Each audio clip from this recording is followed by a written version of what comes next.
आज की पेशकश में बात करेंगे क्या होते हैं मिसलीडिंग एडवर्टीजमेंट, हमारे मुल्क में क्या कवानीन है और ऐसा करने वालों को क्या सजा मिल सकती है। जानबूझ के जब आप सच को छुपा रहे हैं किसी प्रोडक्ट के बारे में, उसकी नेचर के बारे में, उसकी एलिमेंट्स के बारे में, उसके कंपोनेंट्स के बारे में अधिक जानकारी ना दे रहे हैं कंज्यूमर को, तो वो मिसलीडिंग एडवर्टीजमेंट्स के तहत आ जाते हैं।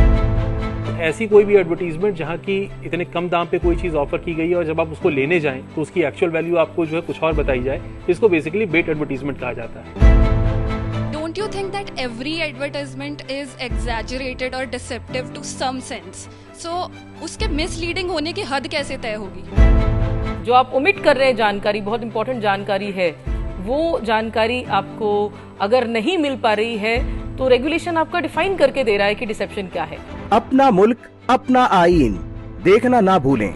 हर जुमा रात 8 बजे और सनीचर सुबह 8 बजे और दोपहर 1 बजे सिर्फ डीडी उर्दू पर।